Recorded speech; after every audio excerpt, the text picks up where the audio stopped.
Ketiga simbol besar kekuasaan kerajaan itu dibawa bersama oleh perhiasan mahkota dan para pejabat tinggi lainnya.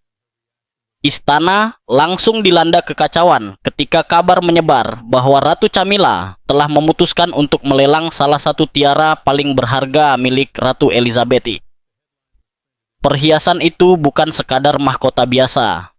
Ia adalah permata utama dalam koleksi mendiang ratu, inti dari warisan yang ia tinggalkan. Namun, begitu kabar itu sampai ke Putri Anne, reaksinya benar-benar di luar dugaan siapapun di istana. Kesetiaan mulai terpecah ketika keluarga kerajaan menghadapi badai besar. Ini bisa menghancurkan keluarga kerajaan, tangis seorang orang dalam istana.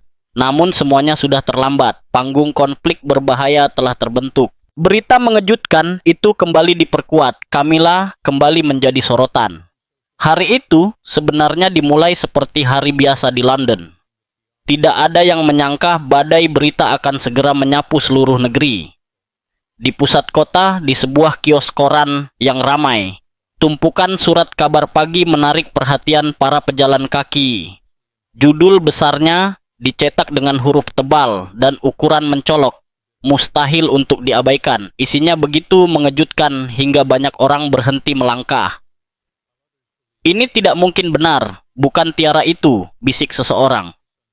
Koran tersebut mengklaim bahwa Ratu Camilla telah menyetujui untuk menyerahkan salah satu tiara paling bernilai milik Ratu Elizabeth II kepada rumah lelang.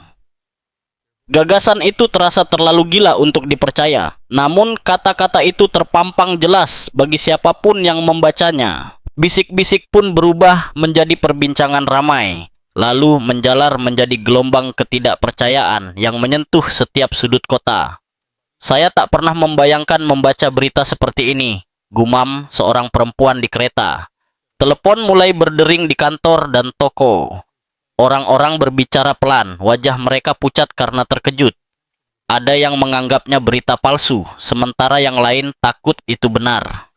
Tanpa klarifikasi resmi dari istana, kecurigaan publik semakin dalam. Saluran berita menyiarkan kisah ini berulang kali, masing-masing dengan nada yang semakin mendesak. "Permata itu bagian dari sejarah kami, bukan barang dagangan," ujar seorang pria tua dalam wawancara jalanan. Menjelang siang, media sosial dipenuhi kemarahan. Foto-foto Ratu Elizabeth mengenakan tiara itu memenuhi layar ponsel. Orang-orang menulis bahwa perhiasan tersebut melambangkan kesetiaan, tugas, dan kehormatan. Mereka percaya bahwa menjualnya bukan hanya tidak menghormati, tetapi juga memutus ikatan antara monarki dan rakyatnya. "Jika mereka menjual ini, berarti mereka juga menjual kenangannya," tulis seorang mahasiswa daring. Di dalam istana Buckingham, suasana berubah drastis. Staf yang telah mengabdi selama bertahun-tahun berbisik gelisah di lorong-lorong. Mereka ingat bagaimana tiara itu selalu diperlakukan dengan penuh kehati-hatian, dijaga seperti harta karun yang nilainya melampaui emas. Tak seorang pun bisa membayangkan perhiasan itu keluar dari lemari besi kerajaan untuk ditawar orang asing. "Saya merinding saat mendengar kabar itu," ujar seorang pelayan dapur istana. Di rumah-rumah di seluruh Inggris, keluarga-keluarga berdebat tentang berita tersebut. Ada yang yakin Camilla pasti memiliki alasan, sementara yang lain percaya tak ada alasan apapun yang cukup kuat. Anak-anak bertanya mengapa mahkota kerajaan bisa dijual, dan para orang tua kesulitan menjawab. "Hal seperti itu tak bisa diberi harga," kata seorang mantan staf rumah tangga kerajaan. Studio televisi dipenuhi pakar kerajaan dan sejarawan. Mereka membahas sejarah panjang tiara itu, bagaimana ia muncul dalam acara kenegaraan, jamuan resmi, dan potret ikonik.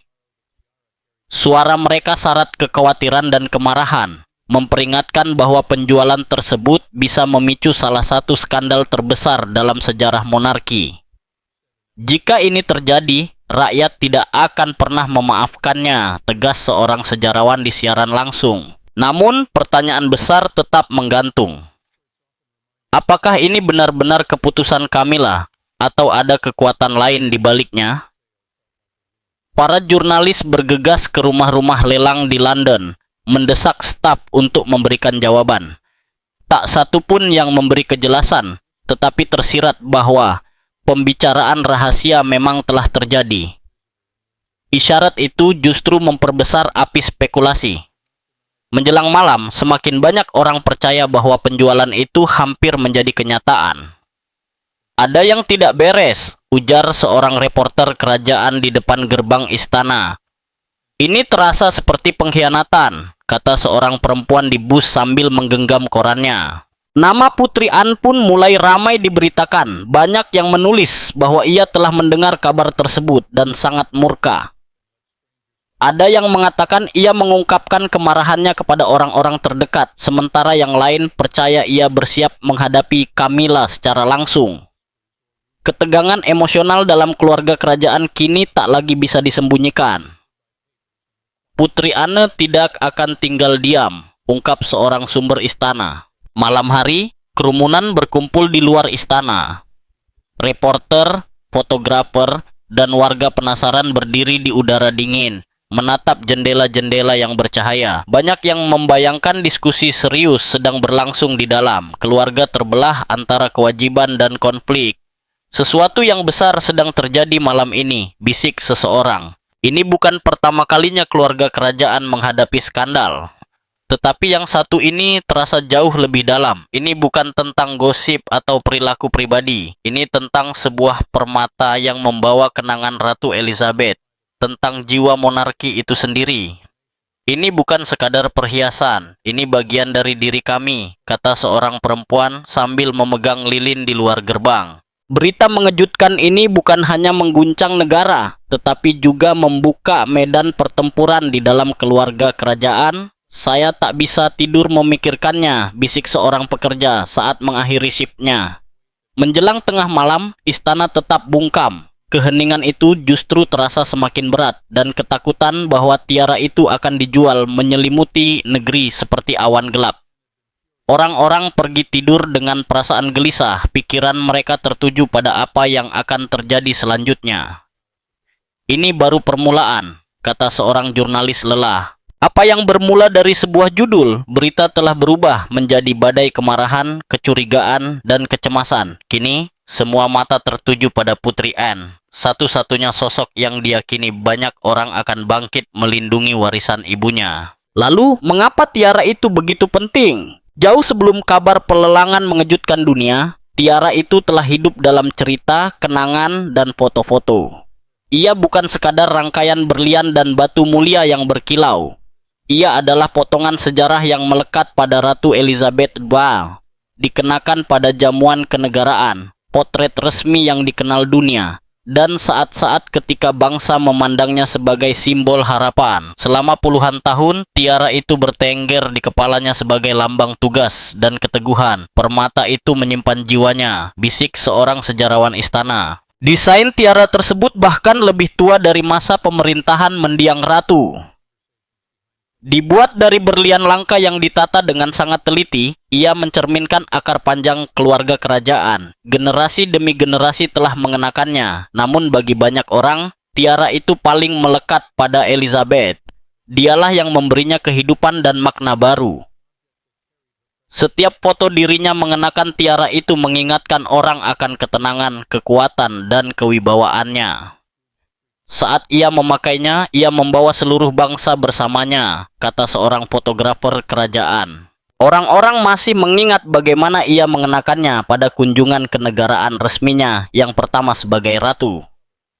Saat ia melangkah ke ruang jamuan, tiara itu berkilau di bawah lampu gantung megah, seolah dunia berhenti sejenak untuknya. Gambaran itu tak pernah pudar, bahkan puluhan tahun kemudian.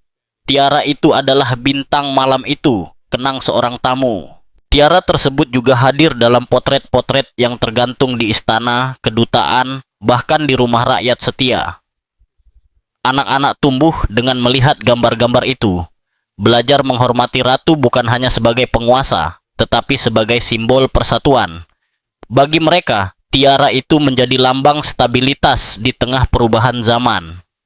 Setiap kali membayangkan sang ratu, tiara itu selalu ikut hadir. "Mahkota itu menjadi wajah ratu kami," ujar seorang guru dari Edinburgh. Bukan hanya keindahannya yang memberi kekuatan pada tiara itu, tetapi juga waktu dan sejarah yang melekat padanya. Banyak tangan telah menjaganya, dan tak terhitung mata yang menyaksikan kilaunya. Setiap batu menyimpan cerita. Beberapa berlian bahkan berasal dari perhiasan yang jauh lebih tua, diwariskan dari ratu-ratu sebelum Elizabeth. Dalam arti itu, tiara tersebut bukan hanya miliknya, melainkan rangkaian kenangan berabad-abad. Setiap berlian adalah satu bab sejarah, jelas seorang ahli perhiasan. Brankas kerajaan memang penuh dengan harta berharga, tetapi tak satu pun memiliki makna emosional sebesar tiara ini. Ada mahkota yang lebih mahal, kalung yang lebih mencolok, namun tiara ini berdiri sendiri. Inilah perhiasan yang dipilih Elizabeth untuk saat-saat terpenting. Ia adalah pendamping setia dalam tugasnya, saksi bisu sejarah yang berjalan bersamanya. Itu favoritnya. Senyumnya selalu berbeda saat memakainya, ungkap seorang staf istana. Di masa-masa duka, tiara itu pun memiliki makna tersendiri. Banyak yang mengingat bagaimana ia memakainya setelah wafatnya sang ayah ketika ia masih baru menduduki takhta. Ia menjadi pengingat bagi dunia bahwa bahkan dalam kehilangan, ia tetap berdiri tegar. Kilau berlian itu menjadi cahaya di hari-hari tergelap penuh kesedihan. Tiara itu memberinya kekuatan dan menumbuhkan harapan bagi rakyat, ujar seorang janda lanjut usia. Perhiasan tersebut juga melambangkan ikatan antara ratu dan negaranya. Setiap kali Ratu Elizabeth mengenakannya itu bukan demi dirinya sendiri, melainkan demi rakyat yang ia wakili.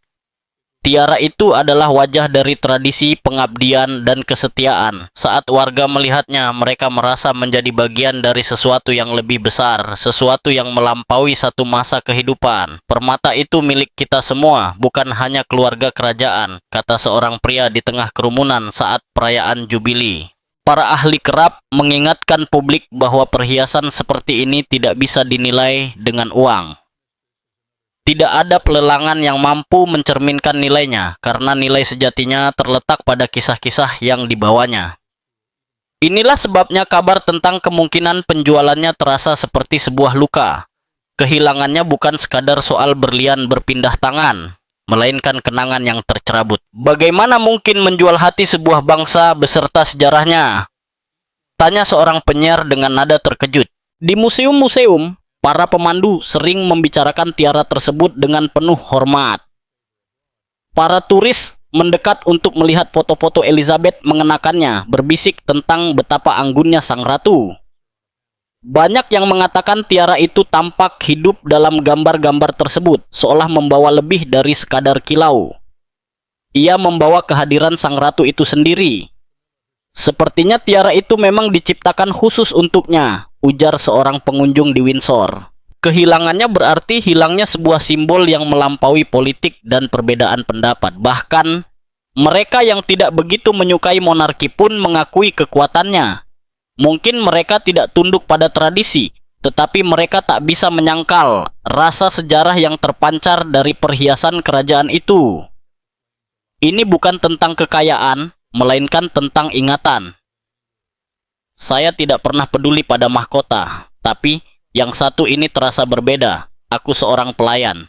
Pada akhirnya, tiara itu telah berkembang menjadi lebih dari sekadar perhiasan. Ia adalah bagian dari kisah sang ratu, bagian dari sejarah Britania, bahkan bagian dari cerita dunia. Jika itu pergi, sebagian dari dirinya ikut pergi, kata seorang warga yang cemas di luar istana. Maka ketika kabar tentang dugaan rencana Camilla menyebar, nilai tiara itu menjadi semakin jelas.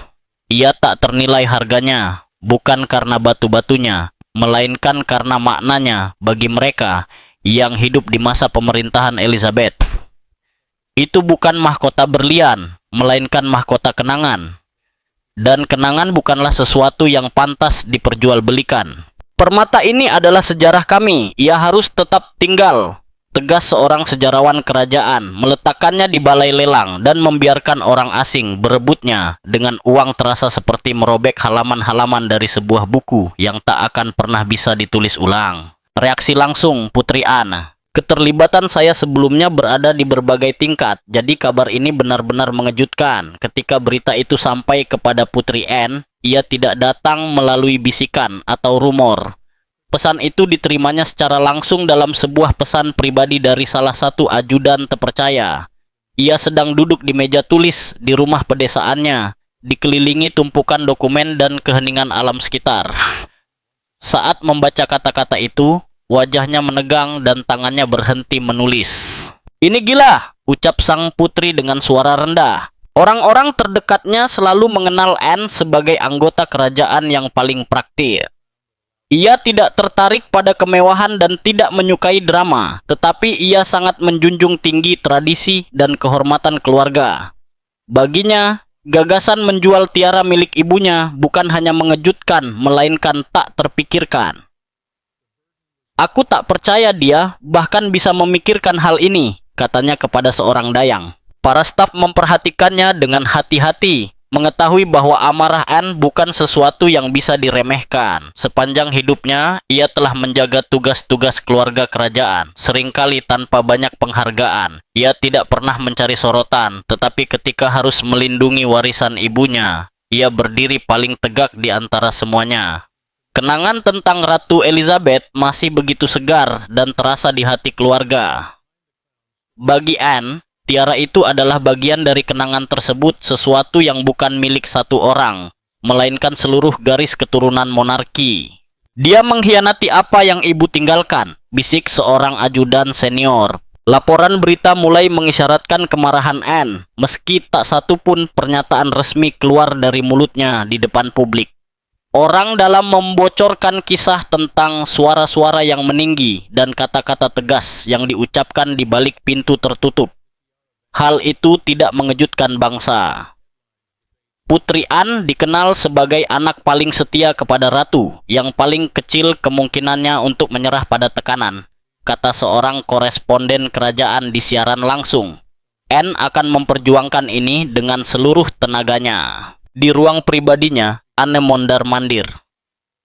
Ia mengingat tahun-tahun yang dihabiskannya di sisi sang ibu, menyaksikan bagaimana tiara itu dikenakan dengan penuh martabat. Ia teringat upacara-upacara, foto-foto, dan momen-momen yang membentuk sejarah. Setiap langkah memperkuat tekadnya. Ibu memakainya dengan anggun, dan sekarang mereka ingin membuangnya begitu saja, kata seorang sahabat keluarga. "Ini tidak akan dibiarkan," tegas Anne dengan nada tajam. Sang putri lalu meraih telepon dan mulai melakukan panggilan. Ia tahu pertempuran ini baru saja dimulai. Ia berbicara dengan para sekutu terpercaya, penasihat, serta anggota staf rumah tangga kerajaan. Suaranya tetap tenang, namun syarat dengan kekuatan yang tak bisa diabaikan siapapun. Ini bukan sekadar reaksi pribadi. Ini adalah awal dari sebuah perjuangan untuk melindungi sesuatu yang dianggap suci.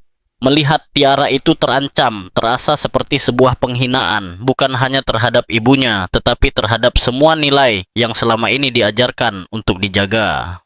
"Katakan pada mereka bahwa ini tidak boleh terjadi," perintah Anne dengan tegas. Di London, bisik-bisik segera sampai ke telinga pers bahwa Anne telah marah sejak detik pertama menerima kabar tersebut. Ada yang menggambarkannya mondar-mandir seperti seorang prajurit yang bersiap bertempur. Yang lain mengatakan matanya memancarkan kemarahan bercampur kesedihan. Apapun kebenarannya, satu hal jelas, ia tidak akan berhenti sebelum rencana itu digagalkan. "Dia benar-benar putri ibunya," ujar seorang pejabat istana. Saat senja tiba, Anne bertemu dengan lingkaran kecil anggota keluarga. Ruangan itu dipenuhi ketegangan. Udara terasa berat oleh kata-kata yang tak terucap. Semua orang tahu suaranya memiliki bobot dan tak seorang pun berani meremehkannya. Bahkan dalam perbedaan pendapat, Anne selalu dihormati. "Aku tidak akan membiarkan ini terjadi," katanya dengan nada final. Reaksinya menyebar ke seluruh rumah tangga kerajaan. Para staf berbisik tentang kekuatan dalam nada bicaranya, tentang bagaimana ia mengingatkan mereka pada Elizabeth sendiri. Ini bukan sekadar kemarahan, ini adalah panggilan tugas. Di luar tembok istana, publik mulai mengetahui besarnya amarah Anne.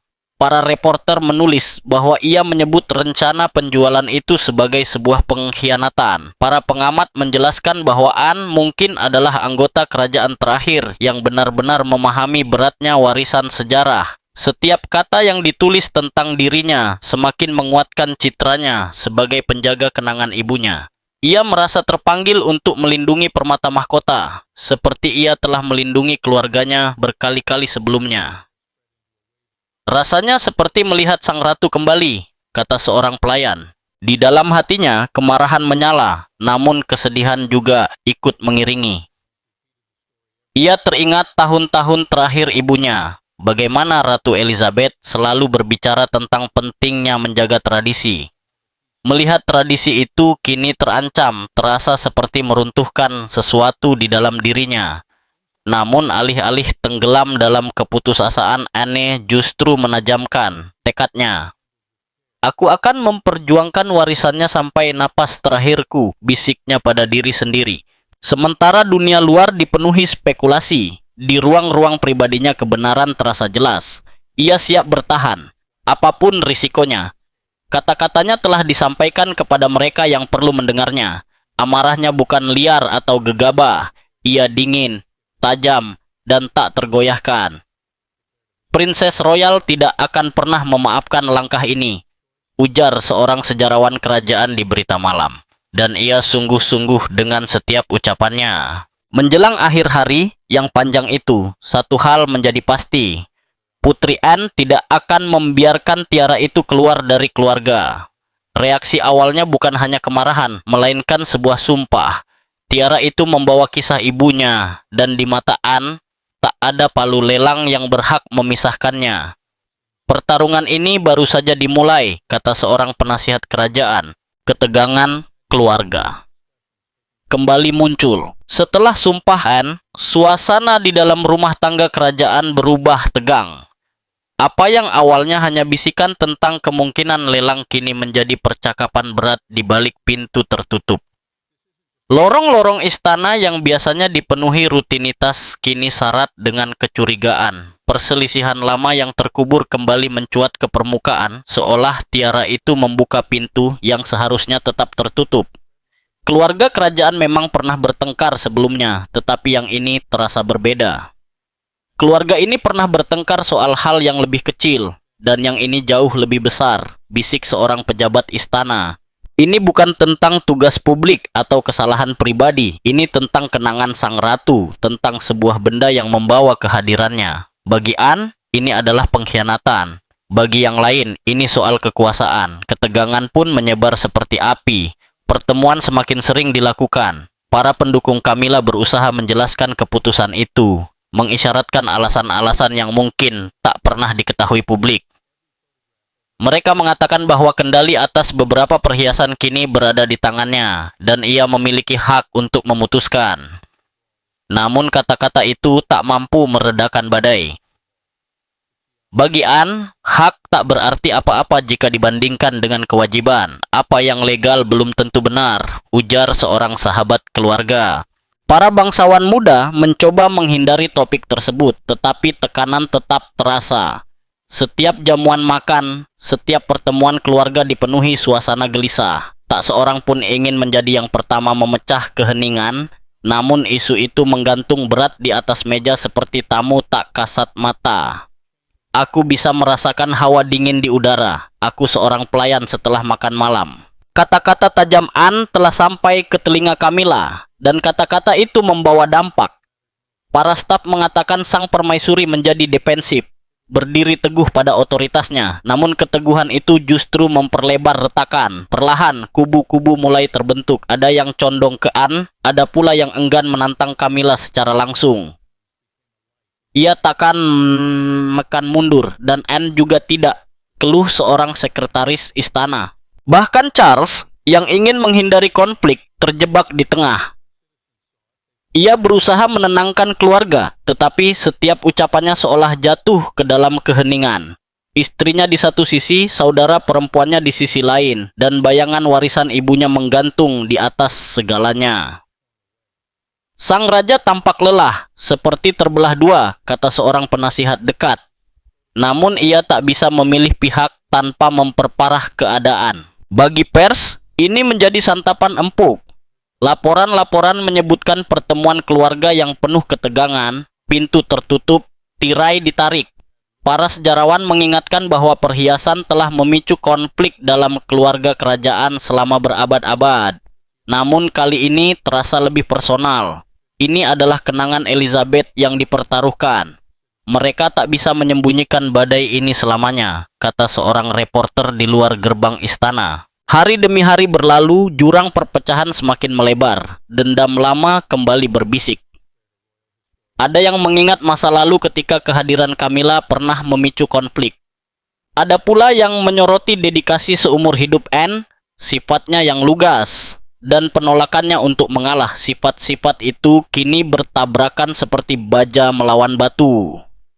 Camilla sedang menciptakan musuh di dalam temboknya sendiri, bisik seorang ajudan senior. Rasanya seperti sejarah berulang, tambah seorang pejabat kerajaan. Di dalam istana, para staf mulai berhati-hati memilih kata. Satu komentar ceroboh bisa dianggap dukungan pada salah satu pihak, bahkan gerakan kecil, di mana seseorang berdiri, siapa yang disapa lebih dulu, tak luput dari perhatian. Atmosfer istana terasa tegang, seperti badai yang menunggu pecah. Kami semua berjalan di atas kulit telur, kata seorang pelayan muda. Tiara itu kini menjadi lebih dari sekadar benda. Ia menjelma simbol kendali, kesetiaan, dan arah masa depan keluarga. Setiap diskusi selalu kembali padanya, bahkan saat topik lain dibicarakan. Ia menjadi beban yang menekan setiap hati. Semua jalan berujung pada mahkota itu, ujar seorang sejarawan istana dengan lirih. Tiara itu bukan lagi sekadar perhiasan, ia adalah percikan yang menyalakan kembali setiap api tersembunyi di dalam wangsa Windsor. Secara pribadi, Anne semakin teguh, Camilla semakin keras kepala, tak satu pun ingin mengalah. Orang-orang di sekitar mereka bersiap menghadapi benturan yang terasa semakin tak terelakkan. Ini seperti menyaksikan dua badai bertabrakan, kata seorang penasihat senior. Menjelang akhir pekan, keluarga itu lebih terpecah daripada dalam beberapa tahun terakhir. Lelang bahkan belum terjadi, namun luka lama sudah terbuka dan ikatan mulai terguncang. Pertanyaan berikutnya pun muncul. Mengapa Camilla mengambil langkah ini? Dugaan motif Camilla. Seiring kabar menyebar dan kekacauan meningkat, satu pertanyaan mulai mengakar. Apa motifnya? Mengapa Camilla mempertimbangkan melelang perhiasan seperti itu? Bisikan berubah menjadi teori, dan teori berubah menjadi perdebatan sengit. Semua orang memiliki jawaban masing-masing, namun tak ada kesepakatan. Orang-orang mulai bertanya, mengapa sekarang dan mengapa perhiasan ini? Kata seorang komentator kerajaan di televisi langsung. Tak ada yang mengetahui kebenaran sepenuhnya, dan misteri itu justru membuat bangsa semakin gelisah. Sebagian percaya ini soal kekuasaan. Mengendalikan tiara paling berharga milik Elizabeth berarti mengendalikan citranya, warisannya, dan ingatannya. Dengan langkah ini, Camilla bisa menegaskan otoritasnya sendiri, menunjukkan bahwa ia bukan sekadar bayangan, melainkan kekuatan yang berkuasa. Ia ingin membuktikan bahwa kini dialah yang memegang kunci, bisik seorang sumber istana. Yang lain melihat uang sebagai motif utama. Perhiasan itu tak ternilai, bernilai lebih dari yang bisa dibayangkan banyak orang. Menjualnya bisa membawa pengaruh besar. Mungkin juga mempererat hubungan dengan pembeli kaya atau negara yang ingin memiliki sepotong sejarah Inggris.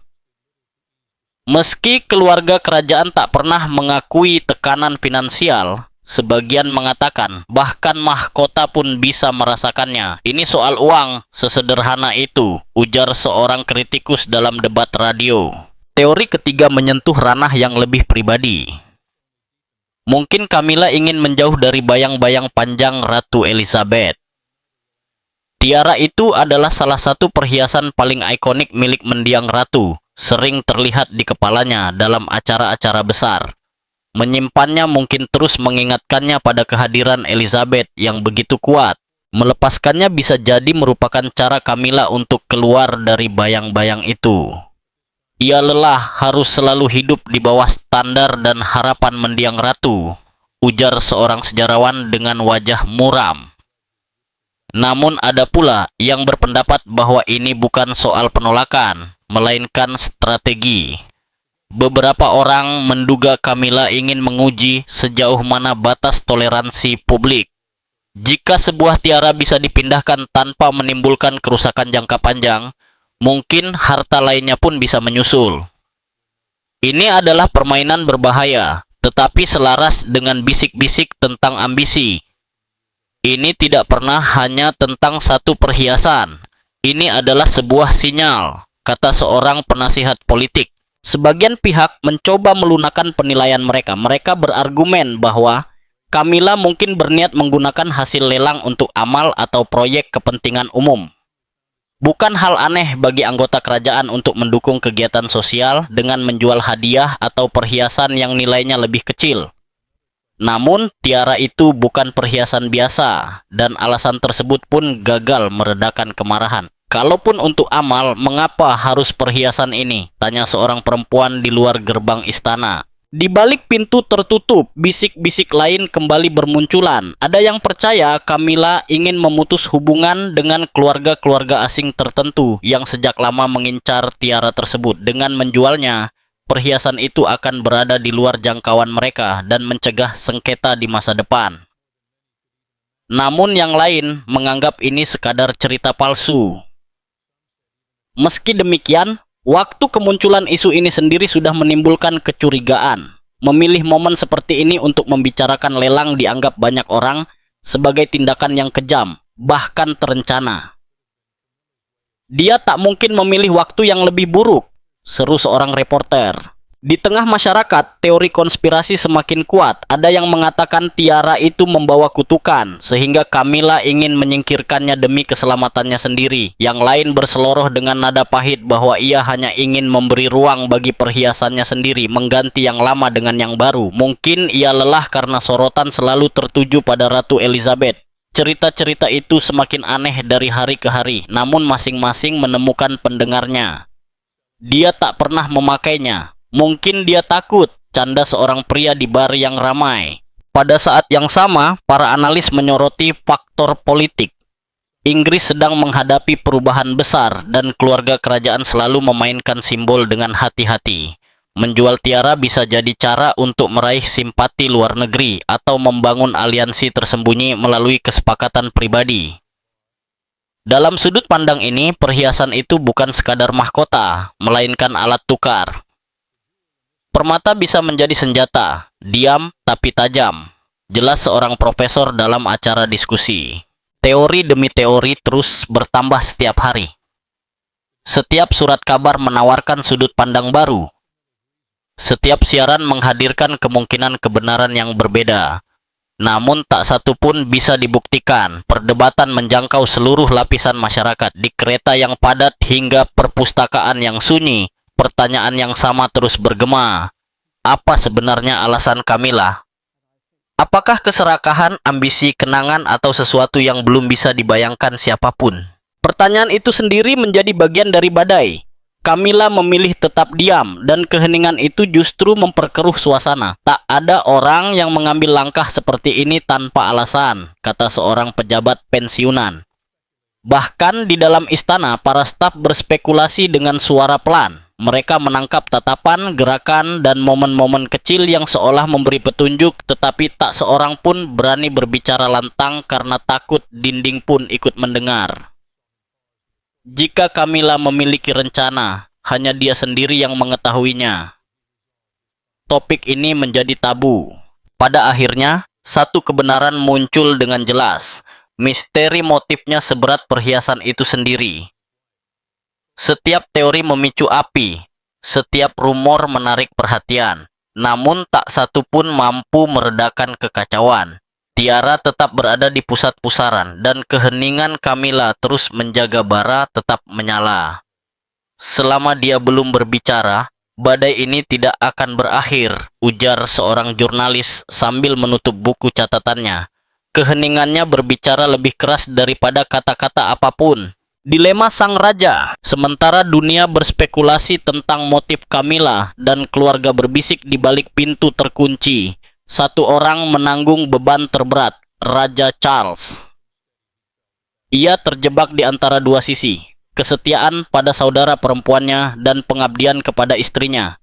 Ia tahu setiap pilihan akan melukai seseorang dan setiap keheningan justru akan melukai lebih dalam. Mahkota di kepalanya tak pernah terasa seberat ini. Apapun yang dia lakukan, sang raja tak akan menang, gumam seorang ajudan senior. Di lorong-lorong panjang istana, ia berjalan sendirian di malam hari. Para pelayan melihatnya berhenti di depan potret ibunya, berdiri diam selama beberapa menit. Bagi sebagian orang, tampak seolah ia mencari petunjuk darinya.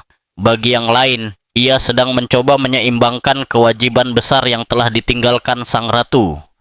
Dia mencari jawaban di dinding, tapi dinding tak bisa berbicara, bisik seorang penjaga. Charles telah menghabiskan hidupnya mempersiapkan diri untuk takhta, tetapi tak ada pelajaran yang membahas saat seperti ini.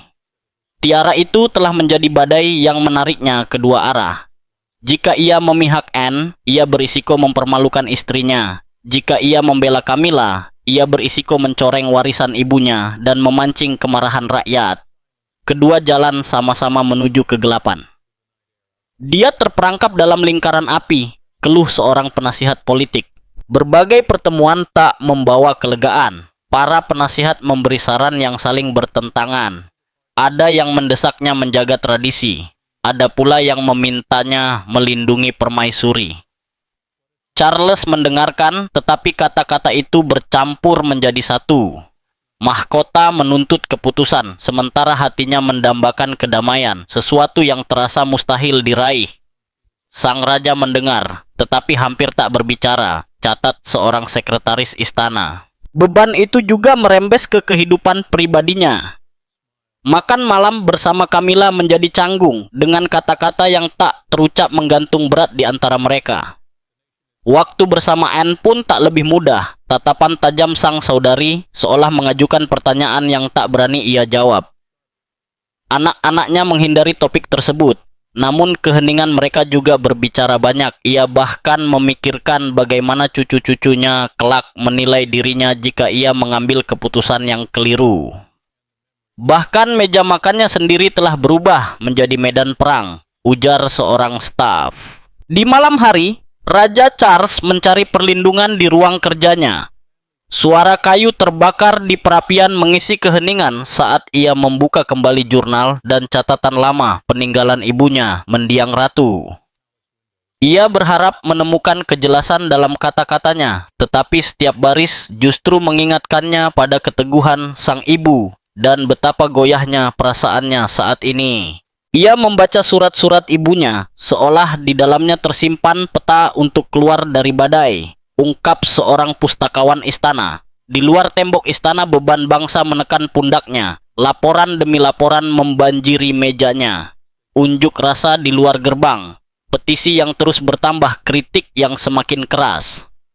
Sebagai raja, ia diharapkan berbicara. Namun kata-kata apa yang bisa ia pilih? Setiap kalimat akan dipelintir, setiap frasa akan dihakimi. Jika ia berbicara terlalu cepat, ia mempertaruhkan segalanya. Jika terlalu lama diam, risikonya justru lebih besar, ujar seorang pengamat politik. Dilema itu segera memengaruhi kesehatannya. Orang-orang terdekat melihat jelas dampak tekanan tersebut. Bahunya semakin merunduk dari hari ke hari. Suaranya kehilangan tenaga. Bahkan, keputusan kecil pun terasa melelahkan. Mahkota yang dulu menjadi lambang kebanggaan, kini terasa seperti rantai di lehernya. Ia tampak semakin menua setiap matahari terbit, kata seorang pelayan dengan nada khawatir.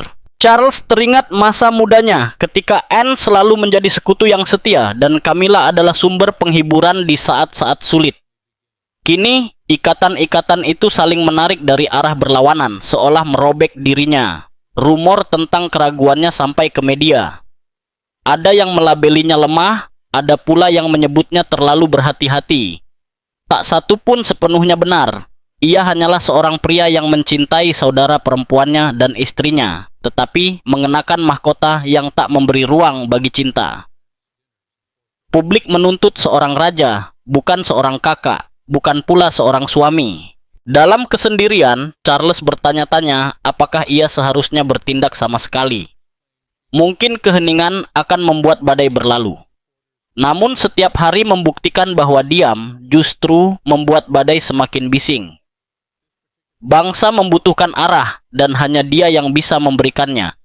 Ia merindukan persatuan, tetapi persatuan terasa mustahil. Ini seperti memilih antara darah dan napas, bisik seorang ajudan kerajaan. Namun tidak bertindak juga tetap sebuah pilihan, peringatan seorang penasihat terpercaya. Beban itu lebih berat dari mahkota manapun. Di mata dunia, ia adalah raja. Bagi keluarganya, ia adalah saudara, suami, dan ayah. Namun di dalam hatinya, ia tetap seorang anak yang merasakan bayang-bayang ibunya di setiap langkah. Takhta tak memberi ruang bagi perasaan, ujar seorang sejarawan dalam wawancara. Setiap jalan ke depan terasa seperti pengkhianatan terhadap seseorang yang ia cintai. Ia mengenakan 3 mahkota sekaligus dan semuanya menekannya, kata seorang sahabat keluarga. Hari demi hari berlalu dan pertanyaan itu semakin tajam. Akankah Charles berdiri di sisi kemarahan Anne atau mendukung otoritas istrinya? Ia menunda jawaban, berharap kedamaian muncul dengan sendirinya. Namun kedamaian tak kunjung datang. Badai menunggu di depan pintunya, dan bangsa menunggu suaranya. Keheningan sang raja tak bisa berlangsung selamanya, bisik seorang jurnalis di udara malam di luar gerbang istana. Kota menjadi gelisah, bisikan berubah menjadi api dan ketakutan menjelma amarah, menjebak Camilla dalam badai yang ia ciptakan sendiri. Tanpa pilihan yang jelas, Charles tetap terbelah. Dilema itu bukan terselesaikan, melainkan semakin dalam. Mahkotanya berkilau di depan kamera, tetapi di baliknya berdiri seorang pria lelah yang terkoyak oleh cinta, kewajiban, dan bayang-bayang seorang ratu yang pengaruhnya masih terasa bahkan dari balik makam. Ia mengenakan mahkota, tetapi mahkota itu menggerogotinya, ujar seorang orang dalam istana dengan nada sedih. Istana tetap berdiri megah seperti biasa, tetapi di balik dindingnya tak ada yang terasa normal. Tiara itu masih berada di dalam kotaknya, namun kini memikul beban badai, pertengkaran dan pertanyaan yang tak seorang pun berani jawab. Orang-orang mengenang masa lalu dengan rindu, namun menatap masa depan dengan kecemasan. Mahkota terasa goyah, seolah bisa tergelincir kapan saja, gumam seorang penjaga istana. Keluarga kerajaan berusaha melanjutkan tugas, penampilan publik, pidato, dan upacara. Namun di balik senyum yang dipaksakan, hati mereka terasa berat, amarah Anne belum mereda. Keteguhan Camilla tak goyah, keheningan Charles belum berakhir. Di luar gerbang, rakyat masih berteriak, menuntut, dan menunggu kejelasan. Bangsa ini seolah menahan napas, kata seorang ajudan kerajaan. Setiap hari tanpa jawaban, memperdalam misteri. Rumor semakin tajam. Apakah lelang itu masih akan terjadi? Akankah tiara itu menghilang ke tangan pribadi? Ataukah akan dikunci selamanya, tak terlihat dan tak tersentuh? Pertanyaan-pertanyaan itu memenuhi judul berita, perdebatan, dan percakapan larut malam di seluruh negeri. Setiap pagi, kami bangun berharap ada kabar, tapi tak ada apa-apa, keluh seorang pemilik toko di London. Bagi sebagian orang, harapan masih tersisa. Mereka percaya sang raja akan menemukan jalan untuk menjembatani perpecahan, melindungi keluarganya sekaligus menjaga kenangan Elizabeth. Bagi yang lain, harapan telah pudar. Mereka yakin mahkota itu sendiri telah retak, terlalu lemah untuk melawan bayang-bayangnya sendiri. Badai ini akan menghancurkan mereka atau justru menyatukan mereka, ujar seorang sejarawan di siaran langsung. Masa depan tiara itu lebih dari sekadar soal perhiasan. Ia telah menjadi ujian persatuan. Jika keluarga tak mampu sepakat tentang satu bagian masa lalu mereka, bagaimana mereka akan menghadapi tantangan ke depan? Dunia menyaksikan bukan hanya kemana tiara itu akan pergi, tetapi apakah monarki itu sendiri mampu bertahan. Permata itu hanyalah percikan, apinya jauh lebih besar, kata seorang analis politik. Di balik jendela istana, rencana-rencana berubah secara diam-diam. Ada penasihat yang mengusulkan agar Tiara ditempatkan di museum, jauh dari lelang dan tuduhan pengkhianatan. Yang lain berpendapat ia harus tetap terkunci di brankas kerajaan, tersembunyi namun aman. Setiap opsi membawa risikonya sendiri. Dimanapun ia berada, ia tetap akan memecah belah kita, kata ajudan pribadi raja. Hari-hari berubah menjadi minggu, dan badai tak menunjukkan tanda mereda. Protes publik tak surut, justru semakin keras. Suara internasional terus mendesak keluarga kerajaan untuk melindungi permata itu. Tekanan menumpuk seperti ombak menghantam dinding batu. Rasanya seluruh dunia menunggu satu kalimat, ujar seorang reporter asing. Ketidakpastian itu juga menjalar ke generasi kerajaan yang lebih muda. Meski menghindari komentar publik, mereka tak bisa lepas dari tekanan. Setiap acara yang mereka hadiri dipenuhi pertanyaan, setiap langkah diawasi. Mereka dipaksa berjalan di jalur yang tak mereka pilih. Mereka belum pernah mengalami perpecahan seperti ini sebelumnya. Jelas seorang fotografer setelah sebuah acara publik. Kegelisahan itu terlihat jelas di mata mereka. Bahkan para staf mulai mempertanyakan arti pengabdian mereka. Mereka telah bersumpah setia pada mahkota, tetapi mahkota itu sendiri tampak terbelah. Bisikan memenuhi ruang-ruang pelayan di malam hari, keraguan yang dulu tak berani diucapkan. Jika mahkota goyah, di mana posisi kami? Tanya seorang pembantu dengan suara lirih. Bagi para sejarawan, ketidakpastian ini adalah peringatan. Monarki pernah bertahan dari perang, pemberontakan, dan skandal, tetapi juga pernah runtuh dari dalam. Sengketa Tiara mungkin tampak kecil dibandingkan peristiwa besar itu, namun ia memperlihatkan retakan yang bisa melebar seiring waktu. Sejarah mengajarkan bahwa rumah besar sering runtuh dari awal yang kecil, kata seorang profesor lanjut usia. Namun, ada pula ketahanan. Banyak yang mengingatkan bahwa mahkota telah menghadapi badai sebelumnya, badai yang terasa tak berujung namun akhirnya berlalu. Mungkin yang ini juga akan mereda. Mungkin waktu akan melunakkan amarah dan mengaburkan pertanyaan, meninggalkan hanya kenangan. Bahkan badai terkuat pun bisa pecah, ujar seorang pendukung yang masih berharap. Meski demikian, ketegangan saat ini tak bisa disangkal.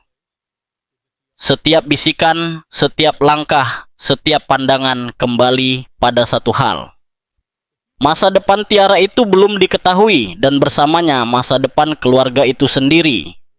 Satu mahkota kini memikul beban semua mahkota, kata seorang sejarawan istana. Sang raja berdiri di pusat pusaran, masih terjebak dalam dilemanya, masih menimbang pilihan yang tak bisa dihindari. Bangsa menunggu keputusannya, Camilla mempertahankan keheningannya, Anne memegang amarahnya, dan dunia menahan napas.